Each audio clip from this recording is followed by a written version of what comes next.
화요일 용봉탕 시간입니다. 국민의힘 김용남 전 의원, 더불어민주당 정봉주 교육연수원장 두 분 나오셨습니다. 안녕하십니까? 네, 안녕하세요. 안녕하십니까? 김용남입니다. 자, 일단은 조홍천 의원하고 좀 전에 인터뷰를 좀 했는데요. 민주당 당직 개편 얘기부터 먼저 해보시죠. 어떻게 보셨습니까? 뭐 다 바꾼 건 아니고요. 예, 네. 타당 이야기라 뭐 조심스럽습니다만 단팥 빠진 찐빵 아닌가 싶어요. 조홍천 의원 좀 그렇게 얘기를 한 것 같은데. 그래요? 예. 아니 그러니까 누가 봐도 당직 개편의 핵심은 사무총장이죠. 그러니까 딴 거 다 필요 없어요. 사무총장하고 조직부총장 두 자리거든요. 결국의 네. 핵심은. 네. 근데 그 두 자리는 유임된 거잖아요. 네.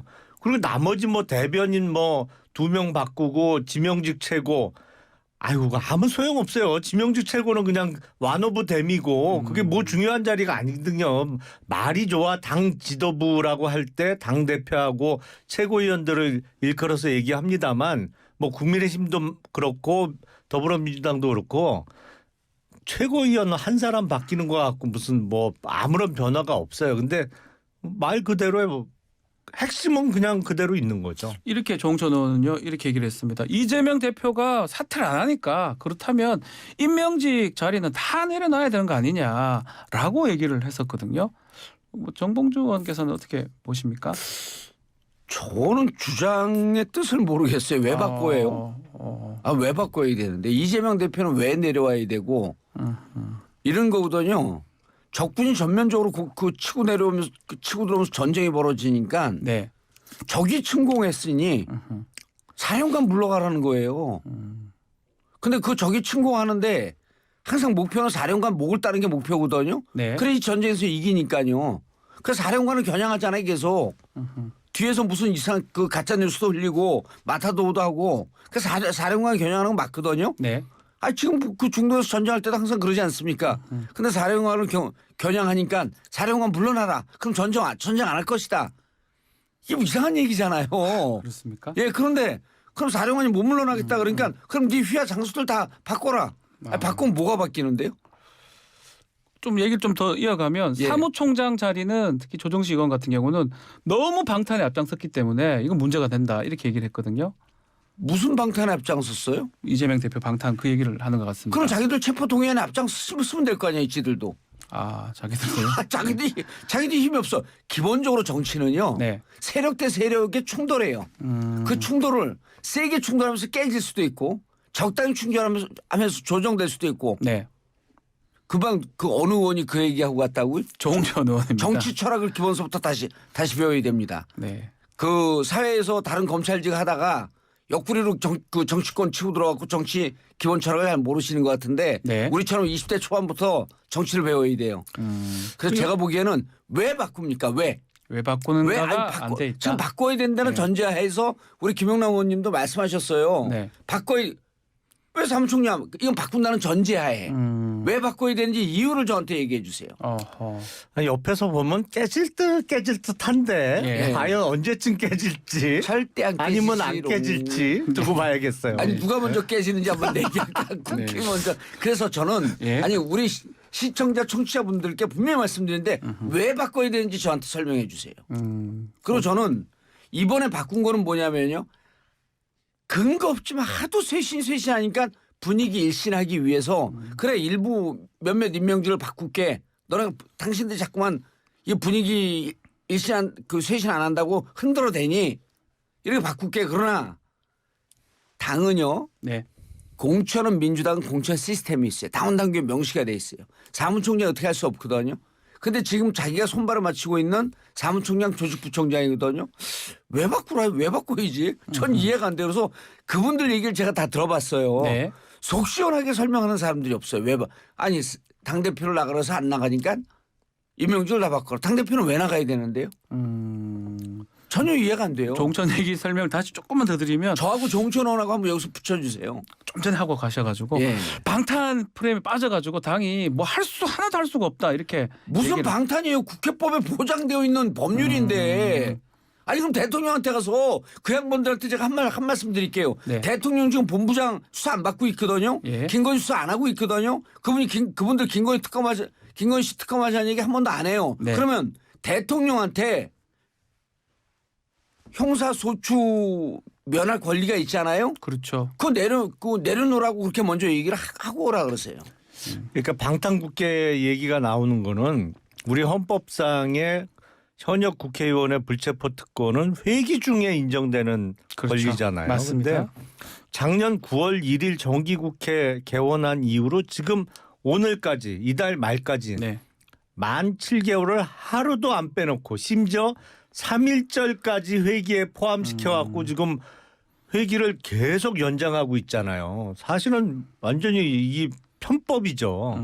그러면서 비회기를 하루도 안 두고 있어요. 그래서 언제 구속영장이 올라오더라도 국회 체포동의안 통과가 돼야만 네. 실질적인 영장 심판이 이루어질 수 있도록 회기 운영을 하고 있으니까 그래서 방탄국회 얘기가 나오는 거죠. 네.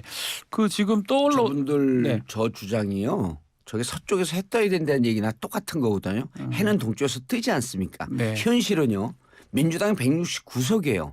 그 2020년 총선에서 국민의 선택이거든요. 네. 그 민주당이 과반 의석을 갖고 있기 때문에 회기를 계속 이어가는 것도 가능한 겁니다. 네. 현실은 그거거든요. 그게 그렇게 불만이면 2024년 4년에 한 번씩 심판의 기회를 주잖아요.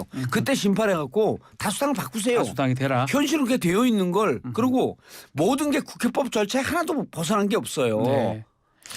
그 전형적인 심의 논리 숫자의 폭력이죠. 네. 사실은 그거 윤석열 자신의 대통령이 제일 당이- 잘하고 있는 거예요 지금. 자신의 당이 의석수 많이 갖고 있으니까 아니, 우리 대통령 마음대로 회기도 잡을 수 있고 그러니까 우리가 뭐 회기를 하루도 안 빼놓고 3.1절 포함해서 만 7개월 뭐 다음 달도 아마 회기를 잡을 텐데 1년 내도록 회기 잡는 거 시비 걸지 마라 이거 아니에요. 근데 네. 많은 국민들이 특히 중도에 계신 국민들이 보기엔 이건 편법이다 이거죠. 왜 이 일은 실제로 안 하면서 회기만 회기만 다 계속 잡고 잡아놓는 있느냐. 거냐. 자, 머리를 네. 털고 그러니까 방탄 머리를 얘기가 털고 제 나오는 얘기를 거죠. 들어보세요. 예. 힘의 논리라 그러셨죠.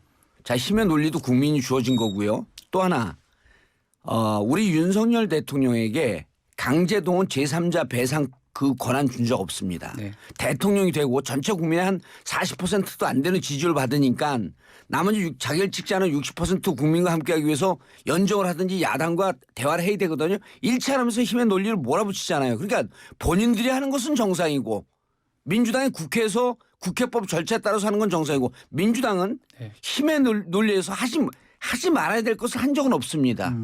법의 절차에 따라서 그렇죠. 한다는 거죠. 그리고 아니 대통령이요. 지금 하는 거 보면 아니 나 대통령 찍고 됐으니 내 맘대로 하겠다. 나를 찍지 않은 60%의 마음을 잡으려고 하는 노력을 하지 않고 40% 이상의 지지를 받고 있는 민주당하고는 대화도 하지 않고 이러면서 일방적으로 가잖아요. 네. 본인들이 하는 건 정상입니까? 만약에 정말 국회법으로 이렇게 갖고 민주당 당대표가 이런 처지에 있는 것을 국회 회기가 이렇게 계속 이어지면서 문제가 있다라고 하는 정치적 판단이 있다고 한다면 이런 것을 해결하기 위해서 정치적 묘수를 대통령이 먼저 발휘를 해야 돼요. 아하. 이렇게 갈등이 되고 이렇게 대립되고 있을 땐 칼자루 준 사람 책임입니다.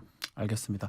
이 질문도 다시 드려보겠습니다. 지금 최근에 뭐 계속 이재명 대표 검찰 관련된 소식도 계속 나오고 최근에는 또 위증교사 관련된 영장은 사실 기각이 됐는데 계속 나오는데 이거 어떻게 지금 앞으로 조치를 좀 취해야 될지 민주당 쪽에서 고민이 될 것 같기도 하고요. 아니 그러니까 자명한 진리는 손바닥으로 하늘을 가릴 수 없는 거죠. 그러니까 아무리 숨기고 아니라고 발뺌을 해도 그 거짓말인 게 속속 드러나고 있는 증거가 나오잖아요. 뭐 네. 사진이 나오든 동영상이 나오든 뭐 녹취 파일이 나오든 계속 나오잖아요. 그러니까 세상에 비밀 없어요. 결국엔 드러나는 거예요. 그러니까 과거에 잘못했던 것을 꽁꽁 싸매고 들키지 않으려고 노력은 하고 있습니다만 그렇지만 뭐 세상 만사가 한 사람의 뜻대로만 되나요? 이게 여기저기서 진실과 관련된 증거 또 증인들이 나오게 마련이죠. 네, 위증교사도 지금 또 나왔고 어떻게 이제 검찰 소식 나올 때마다 민주당 지지율은 올라가는 거예요? 어떻게 되는 거예요? 지금 계속 올라가고 있잖아요. 지지층 결집하는 것 같기도 하고요. 아닙니다.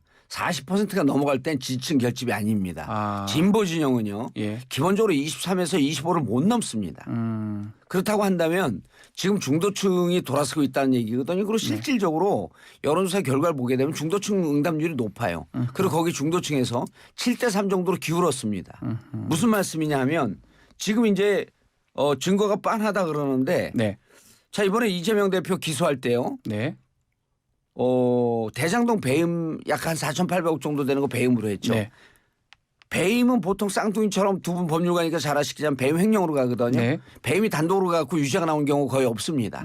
제가 법률가들 앞에서 이렇게 법을 써야 될 정도로 검찰이 지금 허술하게 기소를 하잖아요. 그다음 두 번째 성남FC 제3자 뇌물죄입니다. 이거 만약에 유죄되면요. 제3자 배상안 만든 강제동원 퇴임 이후에 윤석열 대통령 똑같은 이거 제3자 뇌물죄 적용 가능성이 지금 없습니다. 제3자 강제동원 해법 관련된 그렇죠. 그것도 될 수 있다는 거죠. 그러면 왜냐하면 강제동원 해법이 기업들이 돈을 내서 본인 정치적 이득을 취한 거거든요. 예. 똑같습니다. 성남FC하고. 그러니까 그건 뒤집어서 얘기하면 성남FC 제3자 뇌물죄 적용 불가능하다는 얘기예요. 잠깐만요. 그리고 제일 중요한 거 대장동 428억 어디 갔습니까? 빠져 있어요. 언론에 그리고 모든 보수 패널들이 대장동 700억 유동규 얘기 들어봐라. 이재명 돈이다. 피할 수 없다. 근데 왜 그 기소에서 빠집니까? 그래서 지금 나오는 모든 거를 1년이 넘는 기간 동안 수사를 했어요. 이재명 대표를 잡으려고 그렇게 하는데 이 시간에 대중 이 시간에 예. 이거 이재명 대표 잡으려고 온 국력을 여당의 힘을 총동원하는 시간에 대중 수출 적자 이런 거 해결하세요. 김동남 의원님 말씀 한번 들어보겠습니다. 조금 설명을 해드리면 횡령과 배임이 그러니까 행위의 모습이 비슷한 건 맞는데 배임이면 반드시 횡령이 따라붙지는 않습니다. 그거는 이제 법률적으로 뭐 아시겠지만 횡령은 보관하던 돈, 물건 같은 거를 이제 가로챘을 때 횡령이고 배임은 해야 될 임무에 위배해서 다른 사람에게 부당한 이익을 주고 성남시 측에 손해를 끼쳤다고 해서 네. 이제 배임으로 기소가 된 거거든요. 그러니까 배임으로만 기소되고 횡령은 없다. 그래서 문제가 있다. 아무 문제 없어요. 법률적으로 그거는 뭐 전혀 그렇지 않고요. 제3자 뇌물은 성남FC 관련해서는 133억 5천만 원이 제3자 뇌물로 의율이 됐는데 네. 직접적인 이재명 당시 시장 측의 경제적 이익도 있어요. 왜냐하면 그거를 성남FC를 인수해서 성남FC 측에 본인의 선거를 도왔던 사람들 측근들을 이제 직원으로 채용을 했거든요. 그리고 그 사람들이 급여뿐만 아니라 그 후원금을 받는데 기여를 했다고 그래갖고 인센티브 명목으로도 받아가고 그래서 직접적으로 지금 드러난 것만 14억 원이 넘어요. 그러니까 네. 그 이런저런 이제 급여와 인센티브로 받아간 돈이 그러니까 그거하고 지금 강제동원 해법 다르다는 거예요. 강제징용 해법하고는 전혀 다른 것이다? 완전히 케이스가 다른 것이고요. 428억 뇌물 왜 기소 빠진 못하냐. 거는요. 예. 이거는 뭐 검찰에서 계속 수사를 하겠다고 하니까 두고 봐야 되겠습니다만 이 사건 수사의 어려움은 이재명 당시 성남시장의 업무 스타일이 딱 그래요. 앞에 방패막이를 쫙 세워놓고 자기는 뒤에 숨어서 다 일을 하거든요. 그러니까 정진상, 김용, 유동규 이런 사람들이 방패막이가 됐던 것이죠. 그리고 당시 성남시장으로 재직하면서도 대부분의 그 서류를 보면 정진상 실장의 전결로 처리한 사건이 무지하게 많아요. 네. 근데 누가 봐도 정진상, 이재명은 한 몸이었거든요. 성남시에 그건 뭐 웬만한 사람들은 다 아는 사실이었습니다. 그러니까 이재명 시장의 어떤 허가 뭐 이런 게 필요한 특히 건축 뭐 건설과 관련한 거는 그때 다 알았어요. 좌진상 우동규 통해야 된다. 알겠습니다. 받을 수 있다는 건 예. 뭐 판이하게 다 알려져 있던 사실이거든요. 알겠습니다. 예, 요 말씀 짧게만 짧게 한 말씀을 예. 드리면요. 말씀이 이제 앞뒤가 안 맞는 게 증거는 무척 많다 그러다가 스타일이 제3자를 내세워서 가로막고 있기 때문에 이게 찾기가 쉽지가 않다 이렇게 말씀하셨는데 참고로요. 내란죄를 범했던 전두환 노태우 수사보다 더 많은 검찰 병력이 검찰 인력이 투입이 됩니다. 예. 더 많은 시간입니다. 국정농단으로 탄핵돼서 감옥을 간 박근혜 대통령보다 더 오랜 기간 더 많은 검찰이 투입됐어요. 자, 증거를 못 찾으면 검찰이 좀 무능하다 할 수도 있는데 역대급 그 특수부 최고 에이스들이 다 들어가 있습니다. 그러면요 없는 겁니다. 없는 거다. 예, 없는 건데 본인들이 이게 이제 그 인지 부조화가 와갖고 인정을 못하는 겁니다. 그러니까 본인들이 뭐가 문제가 돼 있는지 문제를 모르는데 이럴 때는 간단합니다. 국민들이 심판하는 수밖에 없습니다. 심판이다. 알겠습니다. 조금 뭐 아니 심판을 누가 지금 받아야 되는데 지금 적반하장도 유분수죠. 아니죠. 지금 일단 그 지지율이 심판을 받고 있습니다. 심판 하루아침에 오지 않고요. 차곡차곡 쌓여서 내년 4월 10일에 한번 보세요. 총선 얘기고요. 자, 어제 있었던 법사위 검수 완박법 네. 얘기해 보겠습니다. 민주당 사과하라 얘기도 있었고요. 한동훈 장관 사퇴하라 두 목소리가 있었는데 어떻게 보셨는지 먼저 김영남 의원님부터요. 이게 헌법재판소에서 5대 4로 네. 갈린 사안이잖아요. 그러니까 5대 4. 헌법재판관들 중에도 거의 절반 정도는 소위 얘기하는 검수완박법 이게 문제가 심각하다고 본 거고 요새 헌법재판소도 그렇고 대법원도 그렇고 우리나라 최고 사법기관들의 뭐랄까요 아주 치명적인 단점들이 드러나고 있는데 이게 결정이나 판결 결과가 예측되는 경우가 많아요. 네. 그 사람 누가 임명했는지 어느 정부 때 그 자리에 간 사람인지를 계산해 보면 그냥 표가 카운트가 돼요. 아하. 이번 결정도 전형적으로 그렇게 갈린 케이스인데 우선 입법 절차에 있어서 심각한 절차적 문제가 있었던 것은 인정을 했습니다. 네. 그럼에도 불구하고 국회를 통과했으니까 법은 유효하다라는 조금 일부는 이해하기 어려운 결론이 났습니다만 네. 아니 헌재 재판관들 사이에서도 4명은 이게 문제가 있어서 잘못됐다라고 결정한 사안을 갖고 그거 문제 제기를 했다고 장관 물러나라? 아하. 그거는 앞뒤가 안 맞죠. 네, 정봉주 의원님. 똑같은 더 심한 예가 2009년 이명박 대통령 시절 지금 종편의 설립을 허용했던 네. 미디어법 처리 때 이런 일이 있었습니다. 무슨 일이 있었냐면 모니터 앞에서 투표를 하는데 당시 여당이었던 국힘의 전신에서 한나라당이겠죠. 한나라당이죠. 예. 출석을 안 한 의원들 자리에 갖고 다 표결을 해버린 거예요. 아, 예. 기억나시죠? 예. 예, 그렇게 해갖고 미디어법이 통과가 됩니다. 그래서 이것을 이제 헌재에 가져가요. 네. 헌재에서 당시 뭐라 그러냐면 위법은 있었으나 통과된 법에 대한 처리 문제는 국회 자율로 판단할 일이다. 네. 그때 우리가 그래갖고 뭐라고 이걸 빗댔냐면 술을 먹고 운전했으나 음주운전은 운전 없었다. 아니다. 예. 자, 지금은요. 이런 정도의 위법을 지시하지도 않았습니다. 위법이 있었다라고 판단하지 않고 어떻게 하냐면 민영배 의원이 탈당한 것은 국회법 제57조 2의 사항을 형해화했다 그래요. 위법이라고 표현도 안 해요. 무슨 말인지 잘 모르겠어요. 형해화했다. 그리고 그래서 근데 이 논리도 이상해요. 민영배 의원이 찬성할 것을 알고 있었기 때문에. 아하. 근데 그 전에 공수처법 할 때도요. 민주당 열린민주당 최강욱 의원이 찬성의 뜻을 갖고도 비교섭단체 조정위원으로 참석했습니다. 네. 찬성 뜻을 갖고 있었던 걸 밝혔어요. 그다음에 언론중재법 때도 김우겸 의원이 그랬고 최근에 노란봉투법 때도 정의당 이은주 의원이 찬성의 뜻이 있는 거 알아요. 그러면서도 법안심사 소위에 들어갔거든요. 네. 그럼 이럴 때는 왜 가만히 있습니까? 이게 그냥 이 얘기는 뒤집어서 얘기하면 반대 뜻을 명백히 밝히고 있는 양양자 의원을 누르는 얘기입니까? 아니잖아요. 네. 의원들이 찬반의 뜻을 밝히는 건 본인의 자유입니다.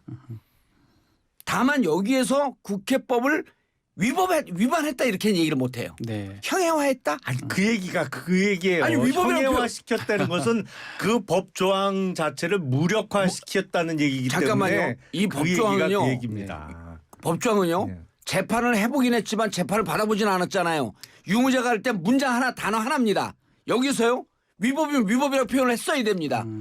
아니 그 이렇게 이상한 말로 돌리는 거는 본인들도 이런 판단에 자신이 없었다는 거예요. 네. 이거 말고 한동훈 한동훈 장관이요. 예. 자격이 없다 그러잖아요. 자격이 없는 사람이 들어가서 일을 했습니다. 그럼 자격이 없는 사람 가서 일을 했으면 법무부 장관 자격이 없는 거죠. 법무부 장관 지금 자격이 없다. 그거는 엉뚱한 말씀을 하시는 건데 그 역시 그 형사소송 절차를 자꾸 몸으로 익히셔갖고 몸으로라도 약간 한번 익혀보세요. 중요한 부분에서 김영남 의원님. 약간 이게 핀트가 어긋나는 것 김영남 의원이 같은데. 그렇게 책을만 예. 배우지 말고 직접 들어가서 몸을 한번 읽혀보세요.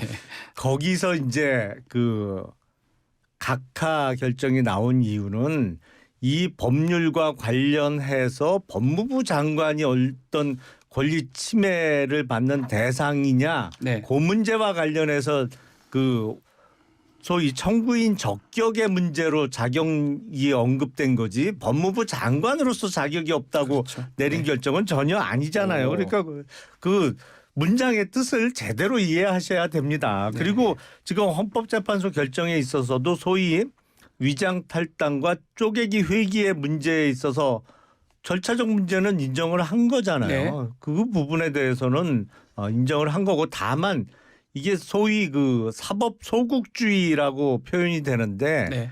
이게 상권 분립의 전제하에 국회를 통과한 법률에 대해서 사법적 심사기관인 헌재에서 이 유무효를 결론 내지 않겠다. 이거 절차적 문제는 이런저런 문제가 있었던 건 맞는데 기왕 이거는 입법부에서 알아서 통과를 시킨 거니까. 법률이니 이거는 우리는 그 유무효를 결정하지는 않겠다는 취지에서 내린 거지 문제가 적다거나 없다는 이유는 전혀 아닙니다. 자 그러면 민영배 의원 위장 탈당 이건 지금 문제가 있다고 했으니까 그 부분은 민주당이 사과를 해야 되는 겁니까? 아니 그러니까 그게 네. 문제가 있다라고 하는 게 자꾸만 말을 있는 그대로 하려니까요. 헌재의 판단이요. 네. 이런 거예요. 가결의 조건을 미리 만들었다는 거예요. 가결이든 부결이든 그건 아까 말씀드렸듯이 국회 자율적 판단 범위거든요. 네. 그건 관여하면 안 돼요. 아니 미리 찬성의 뜻을 갖고 있는 사람이 비교섭 단체 요원 임원으로 들어갔다고 해갖고 이것이 그 법정을 형해화시켰다는 거예요. 아니 위법이란 얘기가 뭐예요? 위법입니까 아닙니까? 지금 한번 말하고 답변해 보세요. 위법이에요 아니에요? 아니 거기서 위법 아니죠? 여기서 문제 삼는 거는 예. 민영배 의원이 진정한 탈당 의사가 없는데 양양자 의원을 대체시키기 위해서 무슨 얘기예요? 교환하기 민영배 위해서 알겠습니다. 위장 탈당을 무슨 말씀하세요? 하고 민영배 그리고 의원이 지금도 양양자 의원을 빼내고 들어가서 이 법을 통과시켰다는 민영배 문제를 의원의 삼는 거죠. 기자회견을 보세요. 본인이 뭐라 그랬냐면 본인이 이런 상황에 있어서 한 개인의 의사로 이런 중차대한 법을 본인도 입법 발의를 한 분이에요. 이분이. 네. 이 법이 진짜 말 그대로 형해야 되는 걸 본인이 용서할 수가 없었다. 그러니까 본인이 의지에 의해서 탈당을 했고 지금 민주당이 복당 안 되고 있거든요. 네. 그 부분에 대해서 감수하겠다 그랬어요. 알겠습니다. 끝까지 복당 안 시킬 거죠? 그럼 그러면 민주당 판단이 왜 국힘 신경 씁니까? 아니 그런 게 어디 아, 있어요? 국힘 내 그러니까 분열이나 신경 쓰세요. 자 그러면 다른 질문이긴 한데 한동훈 장관은 어떻게 좀 평가를 그래서 하셨을까? 한동훈 장관 말씀을 예. 드리면 아까 이제 그 김영남 의원 말씀을 하셨는데 네. 아니, 왜 마이크를 잠깐만요. 장기 독점하세요? 잠깐만 청구인 적격이 네. 자격이 없다 예. 이렇게 얘기한 거 아니에요? 그러면은 법무장관으로서 판단을 잘못한 거예요. 법무장관으로서 판단 잘못했으면 장관직 수여하면 안 되죠. 그 얘기를 하는 거예요.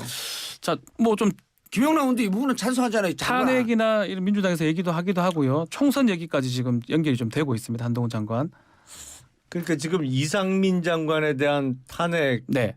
안을 이제 국회에서 민주당이 통과시켰고 이게 한동훈 법무부 장관에 대해서 이제 민주당 일부에서 탄핵 얘기를 하고 있는데 아니 그건 뭐 민주당 뭐 의석수 많다고 항상 심자랑들 하고 계시니까 그 탄핵안 뭐 민주당이 결심하면 통과시킬 수 있겠죠. 과반만 넘기면 되니까. 네. 근데 그냥 해보세요 어떻게 되는지. 예, 이제 뭐 저런 꿈들을 꾸는 것 같아요. 예.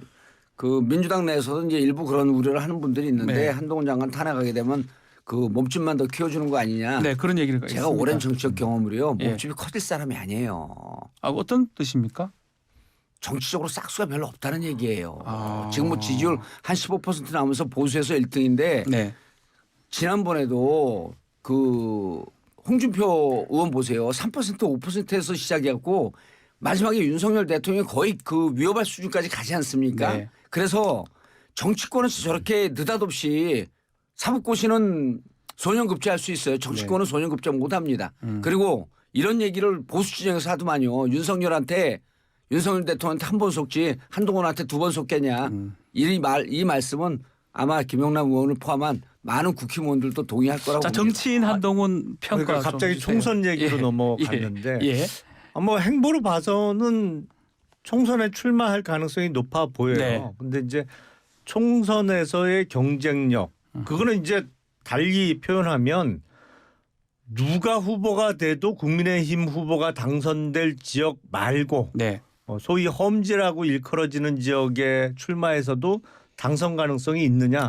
그게 이제 정치인으로서의 경쟁력이죠. 예. 그러니까 소위 얘기하는 양당의 고정표, 뭐 국민의힘 적극 지지층, 더불어민주당의 적극 지지층 말고 가운데 있는 뭐 예컨대 수도권에 그런 곳 수도권에 예. 뭐 서울에 그것도 예. 강북 지역 예. 뭐 이런 데 출마해서 당선 가능성이 있느냐 그건 뭐 잘 모르겠어요. 저도 네. 해봐야 알겠지. 예. 그거는 전혀 모르는데 만약에 소위 안전한 지역 말고 이른바 국민의힘 험지 지역에 출마한다. 그러면 그 출마 자체로 저는 높은 평가를 주겠어요. 하려면 그런데 해야 된다 이 말씀이네요. 거기서 당선이 된다? 예. 그러면 비록 초선 의원이지만 정치적 체급은 아주 높게 출발하는 거죠. 아하. 그래서 정말 큰 정치를 할 생각이 있다면 예. 험지에 출마해서 살아 돌아오면 확 성장해서 시작을 하는 거고 누가 봐도 거기 뭐 아무나 꽂으면 되는 지역인데 뭐 네. 그런 데로 출마를 한다면 그냥 원오브댐 300명의 국회의원 중에 한 명이 되겠죠. 그 부분 공감하십니까? 정봉주 의원님? 100% 공감합니다. 그래서 험지로 지금, 가라. 제가 예. 이제 제가 보기에는 정치적 그 보수의 아이콘이 아니라 이제 보수의 꽃갈콘이 될 가능성이 높은데 그렇군요. 예.